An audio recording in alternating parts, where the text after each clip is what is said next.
it's better to do all of that guesswork now, and then that makes the finishing the illustrations later a lot easier to do. Hello and welcome to Brushing Up. This is a creative space for illustration surface pattern designers and illustrators. I'm Cody and this is Claire. This is the second part of how to make powerful personal work in a series. So Claire, how do you make personal work in a series? Hi, Cody. Yeah, I thought it would be a good opportunity to explain a project I've done from like the beginning to the very end, basically. And I think the first thing to start with, just like any other project, is think about your goals. For me, this bigger project that I did last year started with the idea of doing greeting cards. And a greeting card project is the perfect opportunity to practice working in a collection or a series, because it's just a really good opportunity to do that. There's lots of ideas you can put together, and depending on how you want to sell that or present that, it's going to look better in a minimum of 3 or 5 or 7, for example. So the part of setting goals, I think good questions to ask yourself is why you want to do this, where is it going to end up, what exactly do you want to make, not just like what makes you happy, but also what do you want to do more of, because it's not going to be one standalone little thing, it's going to be a bigger project. So if you're making something, let's say for your portfolio, you want to make sure that it makes sense for you and that that's something that you want to do more of, because potentially someone might see it and want to hire you for this. And it's also something that you're going to spend a lot more time on than just one piece. So you want to make sure it's something that you feel very close to, that you want to do more of, that's important to you. For me, that was greeting card designs, because I want to do more of that. And it allowed me to also just develop my personal style. Plus, I really wanted to make something that was aligned to Skillshare classes that I'm teaching. And I wanted to organize a little giveaway and have other people draw with me at the same time. So for that, I needed to make more than one piece. It needed to be something a bit bigger. So that's what I kept in mind for that. And yeah, I think it really helps at this point to make a little list of the how, what, when, why, because otherwise it's going to be difficult for you to find priority, like to make time for this, because it's going to take a bit longer than just one little piece. Similar in writing where you're figuring out the how, what, when, whys, same thing. Yeah, exactly. And yeah, so just think about those goals first before you start with any kind of content. And next, I would start brainstorming. And I mean, this step could also go hand in hand with the goals. Like you might come up with ideas first, or visual ideas first, and then think about like, how can I make those work for me? Like, what is the purpose of this? So maybe you do brainstorming first and then the goal setting. That's okay too. But it's good to, at this point, come up with lots and lots of different ideas. And it's usually I have like one Procreate file that's just full of like tiny little sketches and things that just come to mind when I think about this. For this particular project, I wanted to do greeting card designs that were going to be all around puns. So I just came up with a bunch of little ideas all at once. And that gave me then enough to work with for the next steps, for like planning the collection. Your I way really is almost like sketching with the list of words. One technique I like to use is listing the words all out, but you take it like almost a step further in this example by doing little illustrations next to your keywords that you've listed, which is fun. Yeah, also just writing stuff down. It's a good strategy, right? Just keywords, anything you can think of. As soon as I had some visual ideas in mind, I just basically made a little sketch of that. Otherwise, I'd forget. Just at least to know of like how do I want to make that work together. And I already just love using puns that have everything to do with food and drinks. For the festive season, that's like the perfect theme to go for. There's lots of options. So as soon as I had an idea, I just made a little thumbnail sketch there as well. What I like to do is keep a separate file with all those sketches so that even now, if I ever run out of ideas, I can just go back to that and have a look at that like really messy file with all these like keywords and sketches and stuff. There's something about going back and looking at a sketchbook that I think is almost really refreshing. Yeah. um, Mm-hmm. and inspiring for jumping off points for other ideas or further refining those ideas. Yeah, absolutely. That's a great point. And in this case, for me, as I said, this was going to be part of like a giveaway thing. I wanted people to do a little drawing challenge for that. So I set up this list of puns, basically a pun for every day of the month. And so people could pick their inspiration that they started with. So I made that list, made sure it was available. And that way I could also follow that same planning for the drawings that I was making. So it was kind of like an accountability thing for myself at the same time. And my plan was to basically build it up, not do all 30, but just a couple, publish those at the same time as people were drawing. So just like a drawing challenge. And that gave me a lot of inspiration to work with, but other people as well. Yeah, you might, now that I think about it, you might say that you basically created a brief for yourself and then use that brief to Good point. to build a community around it and have people join in with you. Yeah, that's actually a good point. And at that point, I would also look at setting deadlines for yourself. For me, that was specific deadlines that had something to do with those puns. So I already had a list. I knew when they had to go up. But I also kept in mind that there are certain national holidays that you can use. If you, let's say, want to publish your series on social media day by day, then it's good to keep the traffic of that day in mind. So maybe if there's like a national taco day, then you can connect your work somehow to that and publish it on that day, because there'll be a lot more traffic on social media on that specific day. So I would definitely use that momentum to set those deadlines. So keep those in mind, but also think about the time that you have for yourself. So how much time do you have to dedicate to a personal project on a weekly basis or a monthly basis? Do you have any recommendations on how to prioritize your time? Yeah, for me, it's time blocking. I try to look at how much time I have and put that in my calendar right away. And because we're, in this case, spending so much time on planning that series, every time that time starts, for example, 4 to 6 every Friday, if that's all you have, okay, that's fine.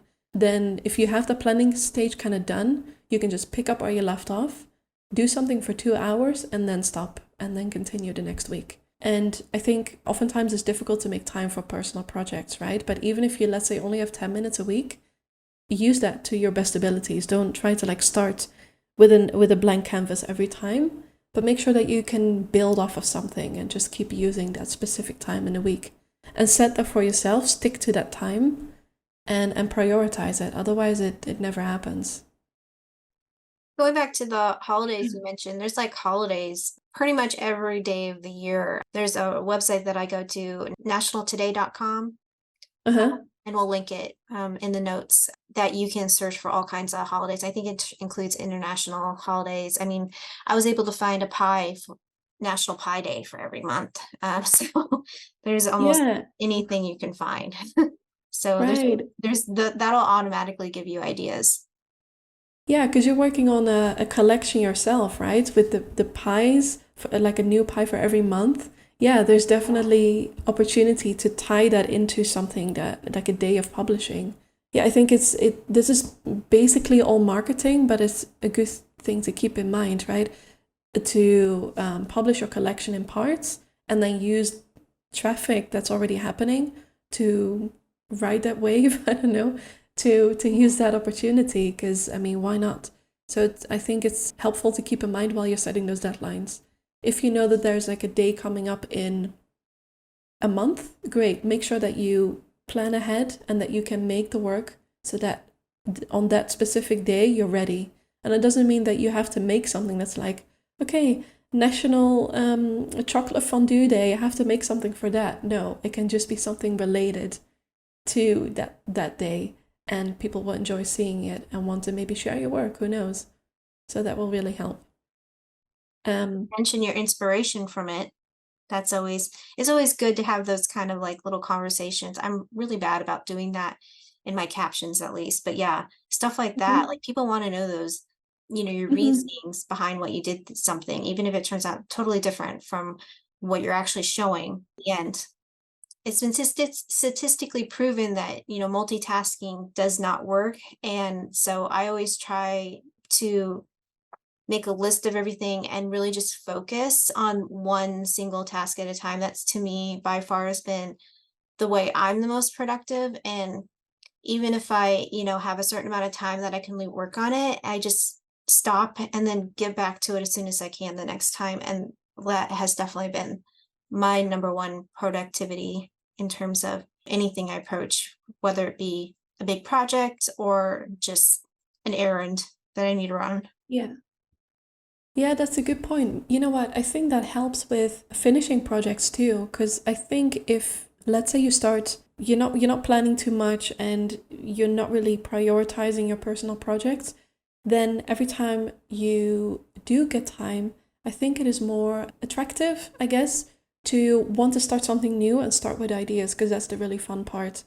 But then you end up maybe making all these half-finished things and you're not really following through on the things that you should be doing. Whereas if you stick to more of a mindset of like, I'm working on this now, like this specific time, and next week I'm going to continue that exact thing, I think it leads to more finished projects. I don't know if I'm explaining that well, but I think it changes your mindset It as really well. adds up. Yeah.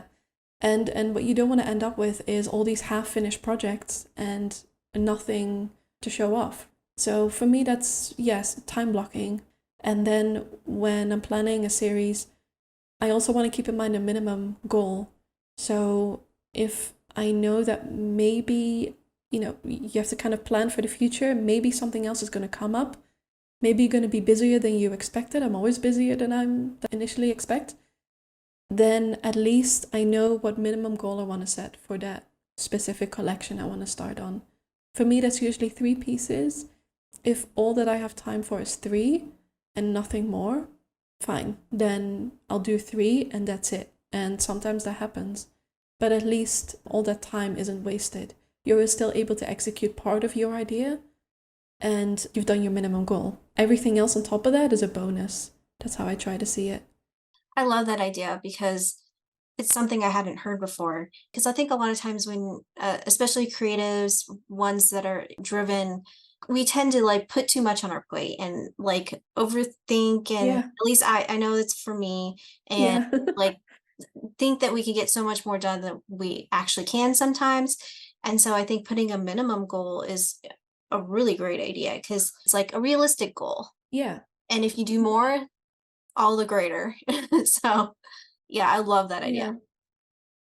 I think it's just really difficult to make time for these kind of things. And we usually, as creators, have lots of ideas. And I don't know what it feels like for you, but I think maybe only 1% of my ideas actually gets finished or gets worked on. Everything else is just like, I don't have the time to do this. So I better make sure that I prioritize it and plan it well. Otherwise, nothing comes of it. There's just no time. And in this specific case with those greeting cards, what I wanted to do is make it a festive theme. So I started around Thanksgiving, I think. That's when I wanted to do the first one. Then I wanted to do sort of, November, December. And I wanted to make sure that I actually was able to finish things and not leave it, because yes, I can put up festive greeting cards in March or April if I finish by then, but I mean, what's the point? I wanted to make sure I published it and showed it off in the right time, especially because I also made that giveaway. So I wanted to make sure that I give people, I stuck to my promises as well. So that minimum goal was very important. We touched on this in part one, but I noticed that you try to come up with a template of what you want to include in each work in a series. I've done this in past and it helps a lot in keeping a cohesive look that ties the pieces together. Right. Is that like your usual way of working, is kind of almost setting up a template of sorts? Yeah, pretty much. Thumbnail sketches, mostly. So just because, especially with a series, right, you want to make sure that they look nice together, that they look cohesive. So at that point, I just make these small thumbnail sketches and I put them together to see how they look. And it also makes the sketching process a lot easier. And at this point, I'm also setting those kind of visual rules of like how I want things to look. And in this specific example, I did 9 thumbnail sketches at once. And I actually drew all of those at the same time. So I build them up at the same time to make sure that it's actually just a lot easier to do. So I'm thinking for example, about a color palette at this point as well. And I wanted, in this case, for things to not be super traditionally festive, like traditional Christmas colors, to make sure that it worked for other holidays as well. But at least like setting a certain amount of colors so that I stick to those and make everything work within those constraints or rules, right? That actually gave me a lot of freedom because I knew how to start. I wasn't like, oh my God, my options are endless. What am I going to do? I knew, okay, it's going to be square. It's going to be that background shape that's done. I'm going to have a very simple illustration. And these are the colors I need to work with. I don't have any other option. It has to work. And that just made the sketching process so much easier. And that also makes it a lot easier to build on something like this. For example, with these thumbnail sketches, I haven't even made final illustrations of all of these.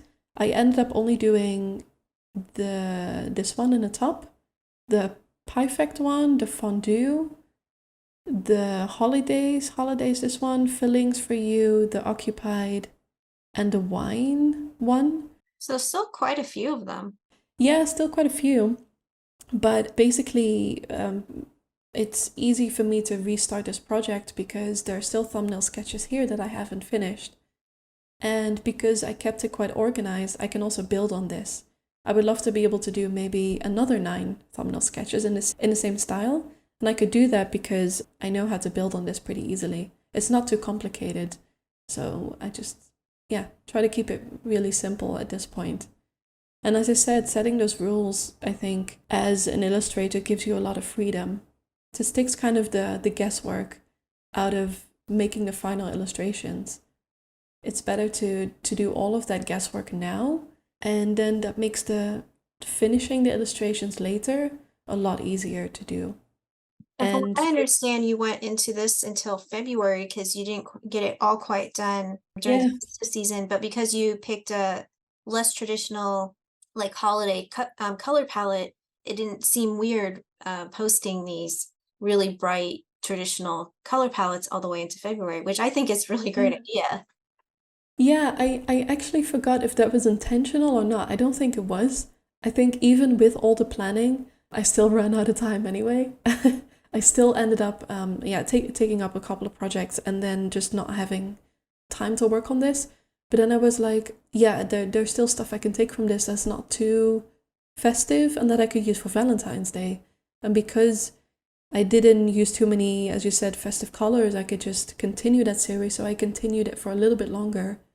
And so that way I could tie it from Thanksgiving to Christmas to New Year's to Valentine's Day. You can even always go back and recolor them in festive colors, like if you wanted to repost them or show them off True. or during that more festive season. Yeah, as long as you don't make it too complicated, keep your designs kind of simple in the beginning, then you can always build on it or change it after.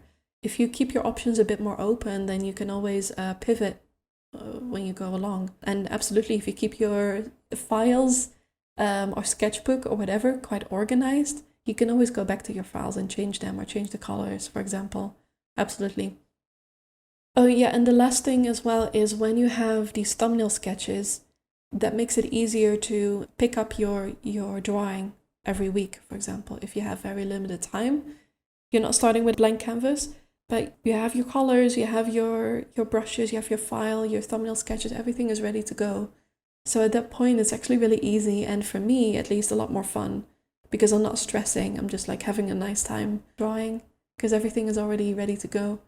And something I actually might change this year, because I want to continue with this, is print this out, these thumbnail sketches, and just put it on my wall, so that I'm like reminded of it. I have my process as if you were to have a client project, I suppose. Yeah, I'm a big fan of printing stuff out and putting them up so you can kind of be constantly reminded. And yeah, same here. I have background in designing magazines and we would print out every single page. Right. So Yeah. yeah, I mean, it's a great way of kind of keeping you focused while you're working on completing. yeah. It's funny how that could just crosses like that's just an international thing, just hanging up on the wall. It just works. It's Yeah. really helpful. Yeah. And then at that point, yeah, it's just kind of easy. I mean, then you have to do all the drawing, but it's the fun part. You can at that point just kind of use what you already have and build on that. And I think the first one is the hardest. This is the first one I did, the perfect one, because I still was kind of figuring out like, okay, how do I actually want to finish it up? There's still a few things there that I don't know how to do.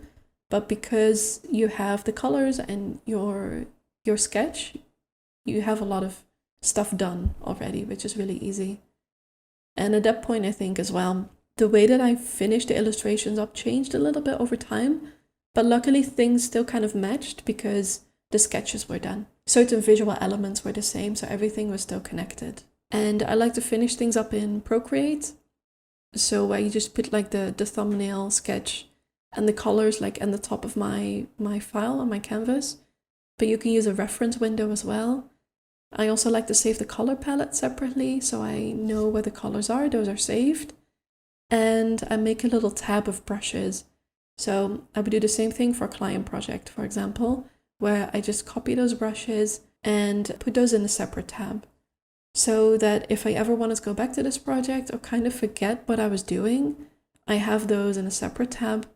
And I'm using the same textures, the same stamp brushes, the same line width and stuff like that as well for that project. And I forgot to say another thing that I do in Procreate is I use the brush memory tool. Do you know? I've never Have you used that before. Mm-mm. I use that for everything because especially with the lettering in this, it's very simple. It's just one line, but the line width has to always be the same. And that could change very easily, right? Like when you change your brush size, that could change. So when you tap that slider, you can save that specific size, tap on that on the plus, and then you have a little magnetic bookmark basically, and that shows the size that you're using. So Oh, that's I've really cool seen as well. brushes that I've bought have that, but yeah, I mean, obviously you can do it yourself, but yeah, I've never done that myself for any of the brushes that I regularly use. But yeah, that's really great. Yeah, that's a must, especially when I mean if you're keeping things very simple, you want to make sure that everything matches because everything that you change, sizes and textures and stuff, is going to stand out quite a bit.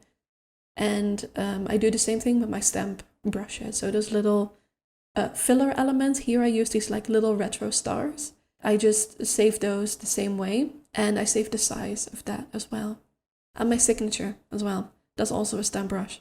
I drew that once, and that way I make sure that it's the same in everything. So do you try to stick to a certain number of colors? Yeah, I think for this one, I needed a few more colors. So this one was more like all of these. It was quite a bit. But usually it would be between 3 and 5 colors. I usually try to think about a dark tone, a light tone, a warm tone, a cool tone, and then something neutral like a beige or something. And I usually like to use a shade of pink, like something light pink and dark blue. I just picked up once for a series and then just continued, and I just decided I want to use pink every single time. But a limited color palette definitely helps. So I would definitely stick to just like 5 colors. A limited color palette also really helps you to like tie everything together. Even if your illustrations might not match that much, a limited color palette is just immediately gonna turn it into something cohesive. So One tip that or thing that I've started doing recently that's helped me a lot is, and you can do this in Procreate, Photoshop, or Illustrator, is to put a black fill layer over all your layers and then set the layer effect to like hue. And it shows the tonal value of all your colors. And so you can kind of see, oh, this one is like blending in too much to the background. If you want that to have more contrast, you can then adjust from there. It just makes it really like a lot easier yeah, in that grayscale, figuring out how contrasting if you want to adjust it or not. that's really clever. I'm gonna write that down just because I honestly haven't heard of that before. That's genius. I think especially with colors, there's so much you can do to transform your work and also tie stuff together. It's just a great way to do that, for sure. Do you use a service to schedule your posts you finish, or does it vary? I used to. Now I don't do it as much just because I'm not super active on Instagram. For this one in particular, I just did it on the day, I think, and then I used Facebook itself for scheduling. But there's a lot of different tools that you can use, and I do try to have some sort of planning for myself. I use Trello a lot for like planning projects and having checklists to make sure that I stay organized, and then I'll have those specific dates in there to schedule things. And I also mentioned Trello in the resource guide that we made, the blog posts, because we both use that. And we use that to schedule our own stuff, right? To plan the stuff together. So there's a couple of other resources in there that are useful for scheduling and stuff. It kind of depends on how you want to share your collection. If it's going to be all at once, maybe you don't want to do social media at all. Maybe it's like just your portfolio and that's it. If you want to do it on social media, you can do it piece by piece. That's how I did it, those specific days. But make sure you keep in mind to actually publish stuff. Don't forget about it or leave things half finished and not share anything. And at this point, I also sometimes like to put stuff in mockups. This particular thing I didn't actually print. It was just like online, but I still made sure that I put stuff in mockups so that I could like present it so you could see what the finished result is actually supposed to look like. And there's plenty of tools for that online as well, to turn stuff into prints or on like t-shirts or murals, whatever the final product is supposed to look like.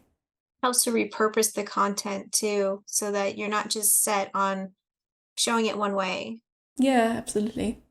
And as you mentioned for this, yeah, I in the end continued this series a little bit longer and continued through January and February as well to connect it to Valentine's Day. And then they ended up kind of looking like this. I think I did, 6 or 7 or so in the end. But I would love to be able to pick this up again this year and just build on that with other puns. I think with this, the planning is the most important because that way you're going to be able to pick it up again. It's really easy to set ambitious goals, but you have to be kind to yourself as well and know that sometimes plans just don't work out.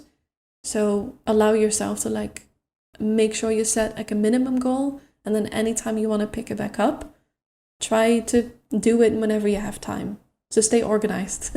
Yeah, sounds like the set yourself up for success, but also mentally by doing those Yeah. minimum goals and then knowing that you can pick it up the next time that you can work on it. Yeah, good point.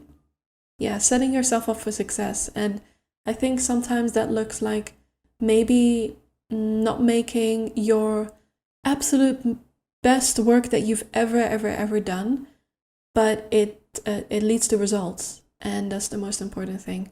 Because at this point, I'm also trying to think of like what serves me. And yes, I love making beautiful things, but stuff also just needs to be finished. And doing standalone pieces no longer serves me that well, unless I'm like learning. Like this thing over here was a standalone piece because I was just learning how to use Procreate and just having fun. But it doesn't get me anywhere. It is a print, and I love that print, but that's all it is. And these collections actually, they lead to more work, and they get me much further in my development. Yeah, it's almost like by working this way, you take a bigger leap forward than you would if you're concentrating on one thing, even though that's essentially what you're doing by you working on these like series of projects. You taking it one step at a time, but by doing that, you're actually kind of evolving more as at the end of the project. Yeah, so true. You're learning so much more about yourself because you're not just showing to yourself, but also a potential client that you can plan this and stick to something and not move on so quickly. And just all this planning, and I'm thinking about those specific things in Procreate. Like you have to be so organized and stick to what you're doing, show consistency, and it teaches you a lot for sure. Well, I think that is all I for think the that's actually second part, right? Yeah. yeah. So thank you for listening. Stay tuned for part 3 where we talk about drawing challenges, prompts, and projects. Yeah, absolutely. Awesome. Did you hear him growl? Not at all. He I started didn't to hear growl. anything. He starts growling, and now he's laying over here on his side, all like wailed out. You can't really see him though, so it's kind of alarming if you just hear this growl. People thinking I'm growling. For some people, like, don't worry, that's not. He's just like laying on his side.